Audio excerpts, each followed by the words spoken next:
பாமகவில் தந்தை மகன் இடையேயான மோதல் உச்சத்தை அடைந்துள்ள நிலையில் தந்தை ராமதாஸ் பேசுவது அனைத்துமே பொய் என சென்னையில் நடந்த பாமக ஐடி விங் கூட்டத்தில் அன்புமணி பேசியதாக தகவல் வெளியாகி அரசியல் களத்தில் பரபரப்பை ஏற்படுத்தியுள்ளது.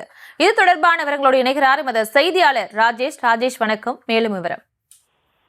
பிரியங்கா வணக்கம். பாமகவினுடைய சமூக ஊடக பேரவை ஆலோசனை கூட்டம் சோழிங்கநல்லூரில் நடைபெற்றது. அந்த உள்ளரங்கு கூட்டத்தில் தங்கள் கட்சி நிர்வாகிகளிடம் அன்புமணி ராமதாஸ் பல்வேறு விஷயங்கள் குறித்து பேசியிருக்கிறார். அதில் குறிப்பாக கடந்த 2 மாதங்களாக அவர் கடும் மன உளைச்சலில் இருப்பதாக நிர்வாகிகளிடம் பேசியிருக்கின்றார். தினமும் தூக்கம் வராமல் தவித்துக் கொண்டிருப்பதாகவும் தன்னுடைய மனைவியை திட்டினால் தனக்கு மிகுந்த கோபம் வரும் எனவும் அவர் நிர்வாகிகள் மத்தியிலே பேசியிருக்கின்றார்.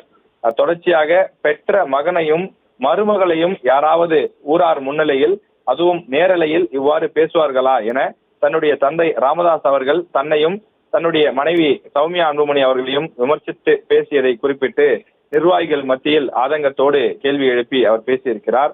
வீட்டுக்கு வந்த மருமகளை பொதுவெளியில் இப்படியா பேசுவது எனவும் அவர் தன்னுடைய ஆதங்கத்தை கொட்டியிருக்கின்றார். எனது மனைவி பாரம்பரிய குடும்பத்தில் இருந்து வந்தவர், ஐயாவாக இருந்திருந்தால் இப்படி பேசியிருப்பாரா?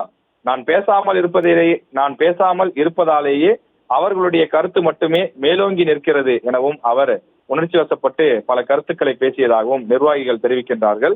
நான் தெளிவுபடுத்துவதற்காக திருப்பி பேச ஆரம்பித்தால் பல உண்மைகள் வெளியே வரும்.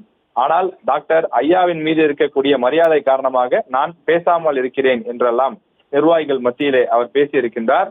பாமக நிறுவனர் டாக்டர் ராமதாஸ் இந்த நேரலை பேட்டிகளில் பேசுவது அத்தனையும் பொய் என்றும் அன்புமணி தன்னுடைய கட்சி நிர்வாகிகள் மத்தியில் பேசியிருக்கிறார்.